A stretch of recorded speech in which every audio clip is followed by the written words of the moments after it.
Welcome to this latest edition of the Real Deal podcast. I'm your host, Ril Dil Quinn, recording this on a Wednesday, December 11th, 2024. Hope everybody out there is enjoying their week and their day. Very cold and rainy out in the DMV after, just rained all day as we are just 2 weeks away from Christmas. Of course, I am celebrating another year on this earth doing the thing that I love the most, and that is talking to you. As always, this is episode 984 of the Real Deal podcast. We begin, as always, with the NFL game of the week. We have a busy podcast. There's a lot to get to. Green Bay, Detroit. Looked at the schedule. I knew when this game was I knew that this was going to be the game of the week. Like the schedule, I looked at the schedule. Now, the Rams Buffalo came very close. I didn't think that game would be as good as it got, good as it was. We'll get to that later, but this was an absolute classic game. I love this game. Uh, Detroit able to get by 34-31. They converted, I believe, 4 of 5 fourth downs. Uh, Detroit, Green Bay could not keep them off the field when they had to in certain spots, and especially in the key situations, in the critical fourth downs. But with that being said, I think that this was a win for Green Bay, and that's the thing I love about the NFL. You can lose a game and win in the long term. Green Bay, I thought, played great in the second half. Jordan Love was unbelievable in the second half after a mediocre first half. Um, Green Bay physically played with Detroit. They had obviously had opportunities to win this game in Detroit's home field. And I'm telling you right now, Green Bay is one of the handful of teams that I believe can get to and win a Super Bowl.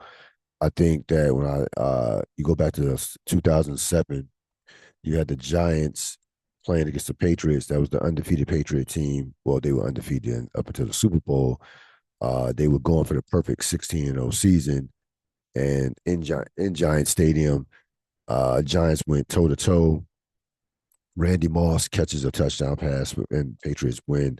I believe it was 38-35. But that game, that game really gave the Giants the confidence that they can not only play with this team, play with the Patriots, that they could beat this team, that they could beat the Patriots. Tom Coughlin, the Giant players, all said that was a key game in terms of the Giants winning the Super Bowl. And of course, about a roughly about a month or so later, the Giants would take out the Patriots in one of the biggest Super Bowl upsets of all time and end the Patriots' perfect season. That's the sense I got with this Detroit Green Bay game. Detroit sweeps Green Bay. Green Bay is going to be a wild card team. There's no way they can win a division at this point. They are multiple games behind Detroit and Minnesota, so the division is out. It's just a matter of what seed that they will be in the AFC. They're going to be a playoff team. They're 9-4. They'll get to the playoffs. But with that being said, uh, Green Bay on his best day can play and can beat anybody.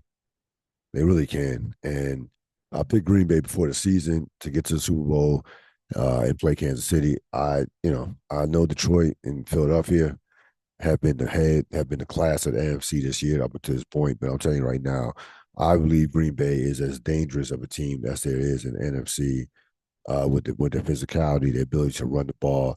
Jordan Love protects the football. Green Bay can beat anybody. Detroit keeps on rolling. This was again Detroit. I've said this repeatedly, and I will continue to say this. Detroit needs. I feel like home field advantage is more important for Detroit than it is for Philadelphia. So, excellent win for Detroit, but I even thought even a more impressive loss, if there is a such thing, for the Green Bay Packers. Phase three, I couldn't find 4 good games that were even worthy of talking about. It was a rough week to say the least, in the NFL. Schedules one of these, it reminds you of the Saturday before Alabama plays Auburn in the SEC, where you'll see a bunch of SEC teams play basically a walk-on team before they head towards playing their division rival, not division rival, but conference rival. Before the Auburn, Alabama, before Georgia Tech, Georgia, before Clemson, South Carolina. That's what this week felt like. But we did get a great game in LA with the Bills and the Rams. Uh, this was the Josh Allen show, 6 touchdowns, but it wasn't enough as the Rams, as you know, the Rams played a near flawless offensive game. Stafford was unbelievable. The receivers, both of the receivers, Cup were unbelievable, and Payuk was tremendous. And the Rams went a shootout, 44-42. Again, Josh Allen probably. I'm not gonna say he clinched the MVP, but it's gonna be hard to pry the MVP. At worst, he'll I think will share it with Saquon Barkley, especially if Saquon Barkley goes over 2,000 yards. But Josh Allen again, 6 touchdowns in the game. It still was not enough. Um, Now McDermott, Sean McDermott, who's done a tremendous job this year, led the Bills to a 10-3 season, made a very tactical error down the stretch. As far as the clock management goes, he runs the ball. As he runs the ball, they get stopped on the run. They have to use the timeout, and that cost them a number of seconds. And keep this in mind, you know, if you throw the ball and get a score touchdown, you have enough time. You maintain that timeout, and you save about 30. You save about at least 30 seconds. It was a horrible error in judgment. The Rams, it was a hard error in judgment by McDermott. No, not to say that they would have won the game. They probably would not have won the game. The odds were stacked against them, but that forcing them using that timeout in that spot, only having 2 timeouts, and them getting the ball, they just were not going, just didn't have enough time to get a stop and get the ball back in and set and kick a game winning field goal. In regards to that, the Rams deserved to win this game. They clearly outplayed Buffalo throughout the majority of this game. They had a double-digit lead on Buffalo. It was only Josh Allen's heroics that kept Buffalo in this game. And Buffalo was due for this type of performance after a long winning streak. It's an out of conference game, so it doesn't hurt them from that standpoint. But this loss probably eliminates them out of any hope. Probably eliminates them for home field advantage. Though Kansas City does have a rough stretch coming up, 4 days before Christmas, where they will play 3 games in 11 days. So we'll see. And they do have the head to head edge over Kansas City. But this is the Rams again. Rams are a very interesting team. They're a tough team. They have some players on defense. If the Rams get in the playoffs, they could be they're not a first round team that if I would want to see, to be honest with you. The Rams, they have a lot of offensive talent. They have a Super Bowl winning quarterback. We know Cup is getting healthier. We know what their receivers can do. Solid running game. So the Rams would be interesting in a if they were to get to the playoffs in a first round in a first round matchup. Um, Again, this was a Josh Allen, 424 yards of total offense, 424 yards total offense and 6 touchdowns. Kansas City survives again. They get a field goal. They get a game with a field goal that goes off the crossbar to go in. Um, Kansas City now has won the division, 9 straight division titles. They again again win these close 1-score games. That's 15 straight 1-score games that they've won. That they won. Remember, the Buffalo loss was not a was it that was not a 1-score game. They you look at dynasties over the course of NFL history. They're in the midst of certainly in the midst of one right now. with the nine straight division titles. You cannot just under you you can't sit up there and just ignore how hard it is to year in and year out win your division. I mean, the NFC East has not had back-to-back division winners in basically in 20 years since 03, 04. And they're not going to have one this year, as you know the Eagles are are going to be are the Eagles have or basically one game away from clinching the NFC East, the NFC East, and that will give them again. That will be like the 21st straight year that the NFC East would have a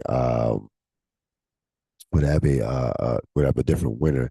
But again, I'm not going crazy over over over Kansas City winning a close game. Kansas City's been doing this is what Kansas City does, and the Chargers are a very good team. Chargers are a physical team.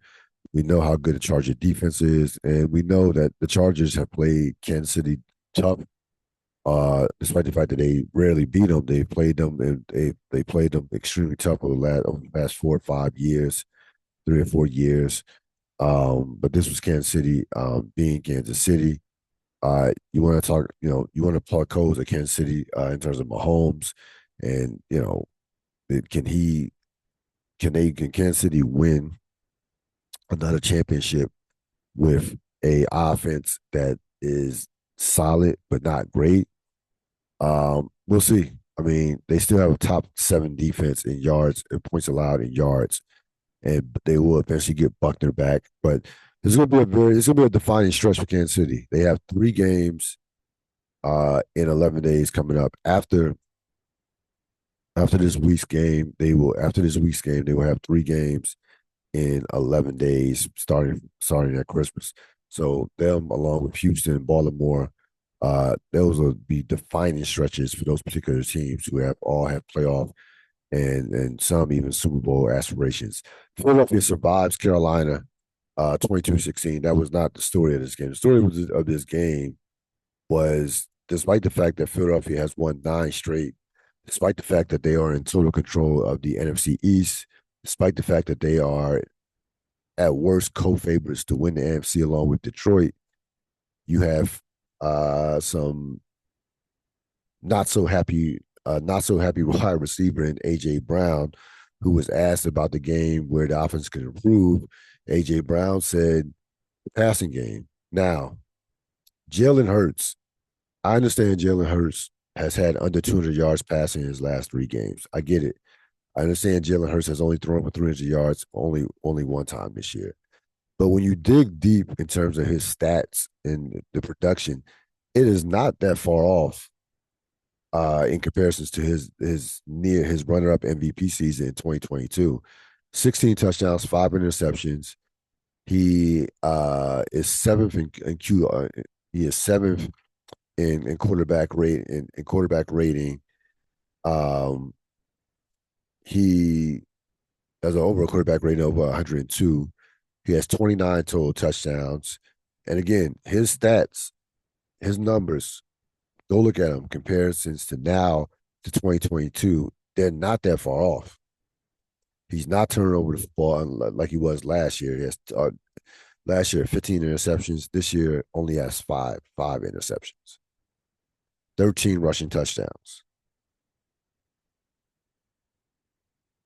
So I thought that we might have a legit chance. We might have a legit gripe that AJ Brown could have a legit gripe about Jalen Hurts and his play. Um, I don't think so. I don't. I can't, like, when the team is winning. When the team has won 9 straight, I think it's hard to come at your quarterback. Now, in all fairness to AJ Brown, he was put in a tricky spot with the question. It's not like he got on the soapbox and just completely threw Jalen Hurts under the bus and was unprovoked by the reporter. The reporter asked him, where could the offense improve? And certainly, if you're AJ Brown, you're not going to say the offensive line. They have one of the best offensive lines in football. You're not going to say the running game. They have right now the best running back in football and an MVP candidate. So there was only one other one other aspect of the offense that could improve, uh, and that was the passing game. So I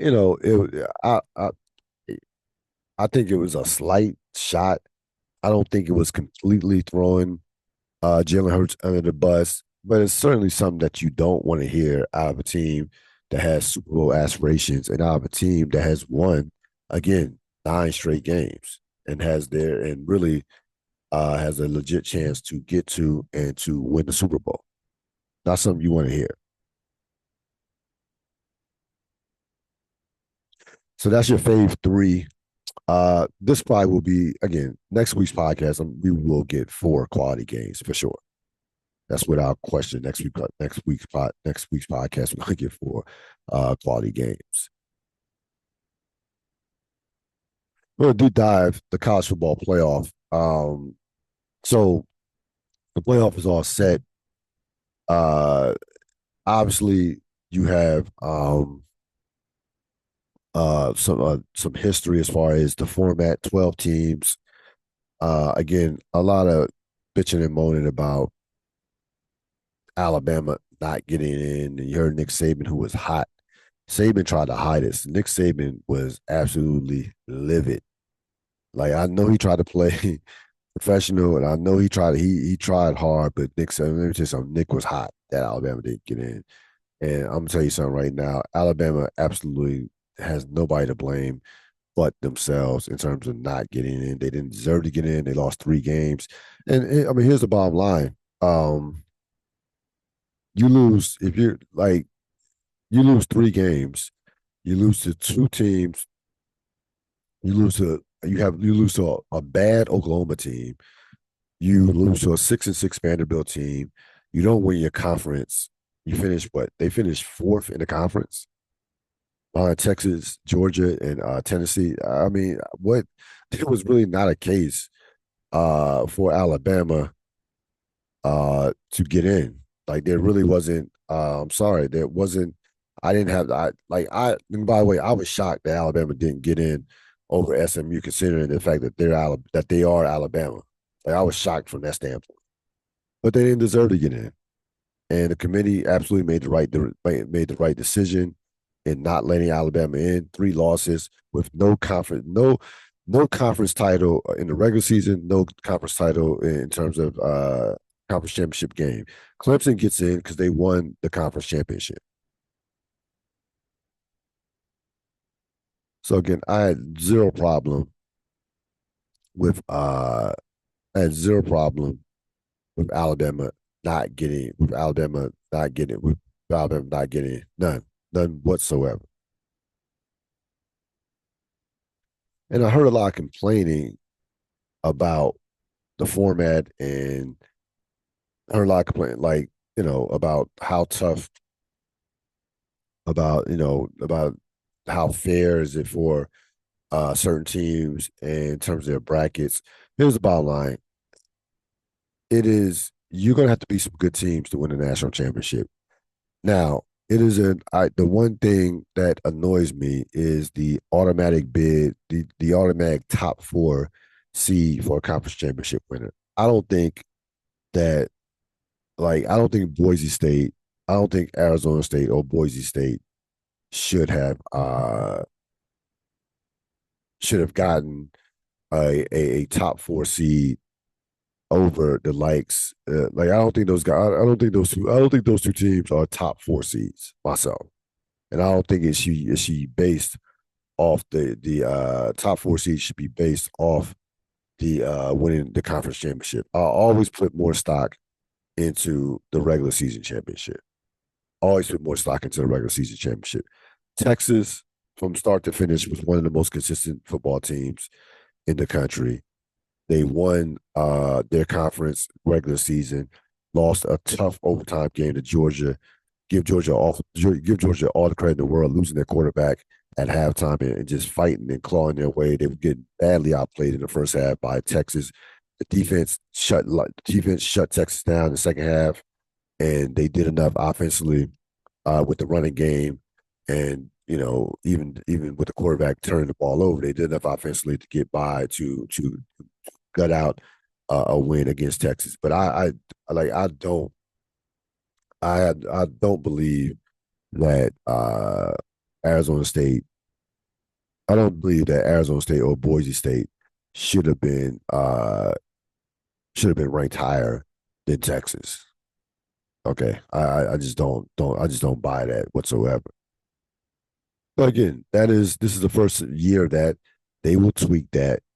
Um, they will tweak that, and we'll go about our business. I think it's going to be very hard for a team outside the top four to win a national championship. You're talking about having to win. You know, if you're not getting one of those first round buys, you're talking about having to win 4 games to win a national championship. Four. That is, and that's basically, and again, you get somewhat of a break. You get like a week and they get like a week and a half off.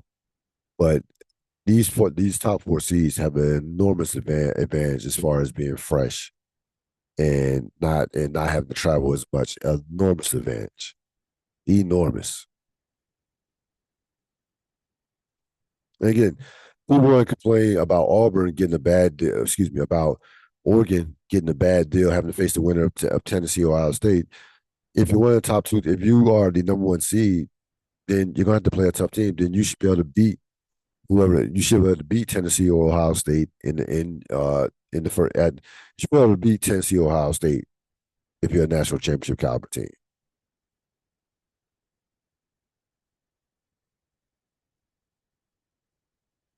So I don't want to hear any complaining from that standpoint. If you're a great team, if you're capable of winning a national championship, you should be able to beat one. You should be able to beat one of those two teams. Again, the most important thing about the college football thing right now is this is the first year. It's going to get tweaked. They're not going to stay status quo. The things are going to get fixed as far as the seeding and reseeding and how you gauge division, how you gauge the who's going to be in the first four. Um, so we'll see what happens. I think I look. I think this is as wide open of a playoff that you will ever see. To be honest with you, I haven't been impressed. I mean, I know you want to say pound for pound. Oregon has been the most consistent team. Sure, Texas before their loss to Georgia, their only two losses are to Georgia. Georgia has a championship pedigree, but who knows about their quarterback? If Beck can't play, then I don't see it. They, to me, can't win 3 games to win a national championship. And you have a bunch of teams that, feasted. We don't know how good Penn State is. We don't know how good Texas is. Clemson probably shouldn't even, I can make a case that Clemson probably is not even a top 12 team. That they were fortunate to play in a bad conference, and they were fortunate. They got fortunate with what happened to Miami down the stretch. Again, Indiana, another team that didn't play, that didn't really beat a top notch opponent. So a lot of teams in these playoffs benefited from soft schedules. And you had Nick Saban complaining about that from an Alabama standpoint. Alabama beat some quality teams, beat some ranked teams. But what I would say to any Alabama fan is, again, you lost 3 games. Lost 3 games. It's a lot of losses. And if you're going to lose 3 games, you have to either win your regular season conference championship or the postseason conference championship. You can't have 3 losses and yeah, and be a non automatic qualifier and me feel sorry for you. I'm sorry. I just can't. It just won't happen. I can't feel sorry for you from that standpoint. All Alabama had to do was win. You know, the Tennessee loss is fine. That was on the road. All they had to do was beat either Vanderbilt or Oklahoma. They win one of those 2 games, they're in. There's no way that they would have kept a 10-2 a 10-2 Alabama team out of the playoffs. No way. There's no way. A 10-2 Alabama team would have been in the playoff. Period. a matter of fact, they would have been yeah, like a 10-2 Alabama team would have been in the playoff. Uh no question about it. But they lost 3 games, and here we are. Most fascinating matchup, I think, first round. I like the Ohio State Tennessee matchup. Tennessee has a great defense. Ohio State kind of tailed off at the end of the season. They had the horrible loss to Michigan. Uh, we'll see if they can recover from that. But that is by far to me the most intriguing matchup of the playoffs, and it should be a lot of fun. Again, this playoff will start December 20th. And to me, it's beautiful. You eliminate a bunch of meaningless bowl games that frankly no one cared about. Even if you had the Christmas break off and nothing to do but watch football, some of those bowl games were impossible to watch. So you kind of negated many of those games, and now the playoffs again. You will be having from December 20th to what? January 21st, December 20th to January 10th, you will have you're gonna have some high level, probably more. You're gonna have some high level college football.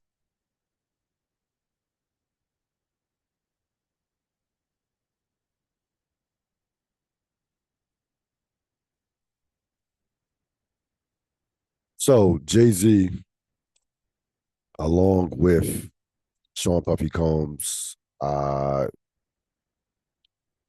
is being sued by a anonymous Jane Doe, who at the time who is accusing both Jay Z and Sean Puffy Combs, Sean Diddy Combs, of raping her when she was 13 years old. This is, of course, in 2000. At a after party, a private after party after the MTV Music Awards. Um, she claims that she was drugged after taking a drink. The victim claims that they were in a room with Combs, Carter, and a third female celebrity that has yet to be named. Um, Again, the Jay Z. So Jay Z, when this came out on Sunday during the afternoon, and it wasn't even 24 hours before it on the same night, Jay Z drops a statement from his iPhone, completely, completely denying this, and not only denying it, vehemently denying it.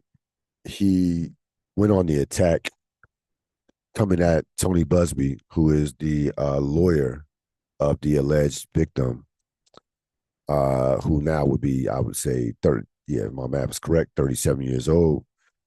Jay Z and Sean Combs are both 55. They were born in the same year, um, 1969. And Jay Z basically was like, not only not only is this basically ridiculous, I'm going to turn the tables on you and expose you. Tony Busby, of course, is a high profile Texas lawyer who's taken on cases that involve the likes of Travis Scott, Deshaun Watson. He has a number of lawsuits filed against Sean Combs. And Jay Z basically saying that, hey, you're a shakedown artist, ambulance chaser. I'm from Brooklyn. We don't play these games. We don't play with children. And right now, again, very I read the lawsuit, the 21 pages. Again, the majority of it is about Sean Combs. The majority of it is about Sean Combs. So, take that into consideration. He Jay Z is going to challenge Tony Busby in a way that he's never been challenged before by any celebrity. Jay Z is not your typical celebrity, not by any stretch of imagination. Jay Z has made it clear that I wonder if Tony Busby has done his due diligence on who Jay Z is. Jay Z is a cultural icon. He is one of the maybe the most important hip hop figure of all time. Definitely the most influential hip hop figure in the last 25 years. And Jay Z is not respected by hip hop. He's revered, universally revered by the community. And I just wonder if Tony Busby understands that. You're not going to smear Jay Z's name through uh, the course of through public opinion. Like you're not going to win the social media battle. You're not going to win. You're not going to turn the culture against Jay Z without damning evidence. Right now, there hasn't been enough. Accusation is not enough. And again, Jay Z and Diddy are Puff Daddy are not the same. We have a video of Sean Diddy Combs beating the shit out of Cassidy. We saw that. The video came out. Jay Z doesn't have any history of sexual assault. So it is going to be, again, Tony Busby is in for the fight of his political, his, not, excuse me, his, his lawyer life, so to speak, coming at Jay Z. And again, first thing you notice, you know, the difference between Jay Z and Sean Diddy and Diddy. Diddy settles for $30 million against Cassie. Jay Z says, "I'm not giving you a red penny." Jay Z, since this thing has started, we're recording this on a Wednesday. Since this thing came about on Sunday evening, Jay Z has completely been on the offensive. Completely been on the offensive. He's media trained. He's again revered by the culture, and he's seemingly saying that I will use any resource, all my resources, financial resources, to fight this case and to not only win this case but expose this lawyer and embarrass this lawyer. So if Tony Busby has any chance of winning this case, I hope that he will understand the cultural significance, importance of one Sean Carter. And again, this is me. It's not me defending Jay Z. I've had many issues with Jay Z and how Jay Z has moved in regards to Colin Kaepernick, the NFL, that whole ordeal. But I can't sit up here and condemn Jay Z based off the fact that he was associated with Diddy. And I think we have to be very careful in regards to that. Everybody that was connected to Diddy was not behaving and carrying themselves like Diddy. So if you want to knock somebody for being associated with Diddy and going to the parties, that's your right. But that doesn't mean that they were doing Diddy type shit as far as drugging, assault, physical, like that. No, again, based on what I've seen up to this point, I haven't seen enough evidence for me even to think that uh, you know, that this won't be dropped. And again, the lawyer has a reputation for chasing headlines. He likes he loves the attention. I'm not saying he's not a good lawyer. Clearly, he's a good lawyer because a lot of these separate celebrities and a lot of these he's representing some high profile celebrity and athletic clientele. But what I'm saying to you is he's never dealt with the likes of a Jay Z. Jay Z may be a billionaire, but those street smarts in terms of survival, those things don't go away.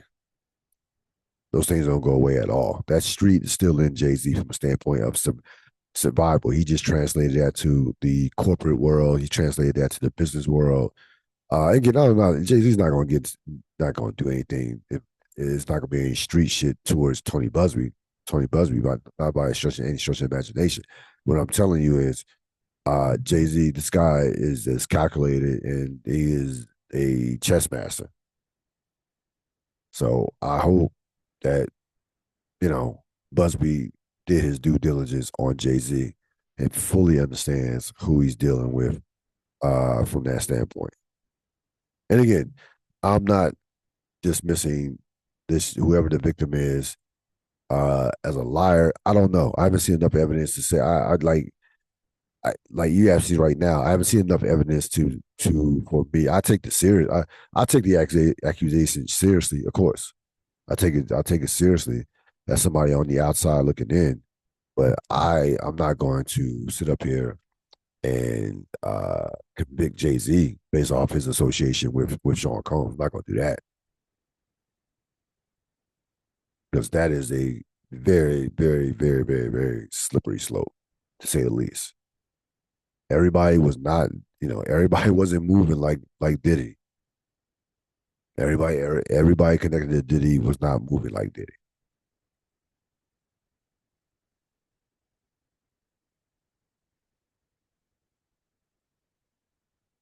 Who won the week? This is a very easy one. Juan Soto, the newly New York Met, signed a 15-year, $765 million deal, the richest contract, excuse me, not only in the history of baseball but in the history of sports in terms of total value.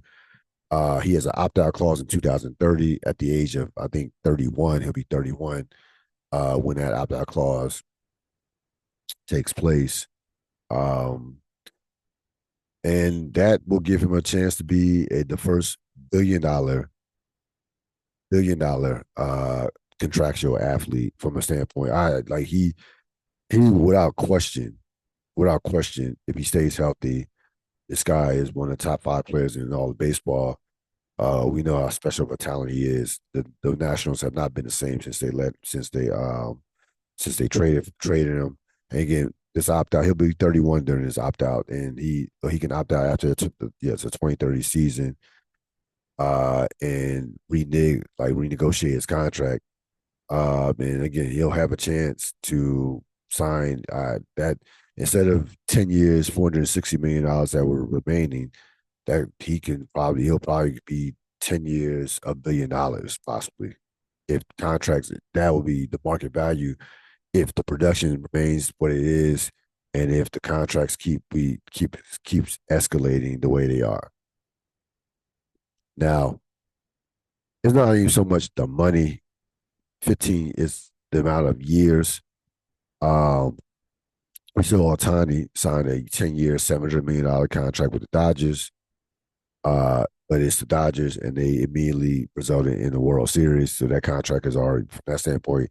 And for what Antonio Shotani is the best player in baseball, you win a championship, and for the amount of marketing and merchandise that he's moved in LA, he's already worth that contract. Like he will far exceed that contract. Um, Soto with the Mets, I don't know. I've never been big on these contracts for a player. I don't care. We've seen how this movie has gone. Uh, Mike Trout, Alex Rodriguez, a number of players over the years. Again, A Rod to Texas, Mike Trout to the Angels. These, insane contracts that, and for the most part, they haven't worked. They have not worked because in baseball, unlike basketball, unlike being a quarterback in football, you can go out there and hit 60 home runs and finish on a last place team. Your impact is not like those other sports in regards to the contracts, in regards to what you're getting, what you're making. Again, Soto, again coming off, he had a big year in New York. Apparently, the and apparently the Yankees were $4 million short. You know, and this guy's a special player. We know anybody watching in DMV how big he was, how important he was to that 2019 championship team and that the Nationals had. Listen, he's a special player, and give him a lot of credit. Turning down $440 million, he gets 765. Again, he will. It's no question in my mind that he's opting out in 2030, and he would be the number one guy. I would say would be the first $1 billion will sign the first $1 billion contract in sports, in the history of sports. Um, so without question, Juan Soto wins the week.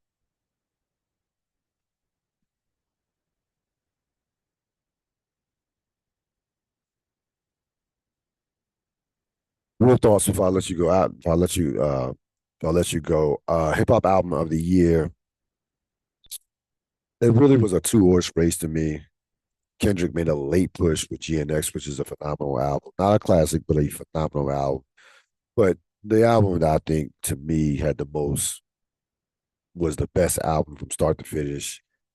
Was the album that had the best production. The album that I never stopped playing from the time it came out up until now was Schoolboy Q. Best from a production standpoint. The production on that album is next level. I mean, absolutely next level production. The West Coast is dominating, right? And had a big year for the West Coast in general. What Kendrick did. Vince Staples had a tremendous album as well. Legit top five album to be. You had Ab Soul had a great album. So the West, it was the year of the West. It was the year of the West Coast, without for sure. Dochi's album, I love Dochi's album. I love Alligator Bites Never Heal. I love that album. That album may have been to me may have been had the best replay value out of any album in 2024. And she is going, she right now, like there's no woman rapper right now like spitting like that. Like there's just not. She is on another level right now. Again, y'all can talk Lotto, Gorilla, whoever y'all, Meg, whoever y'all want to take. Dochi right now is at the top of the heat in terms of women, in terms of the ladies. And I frankly don't even think it's close.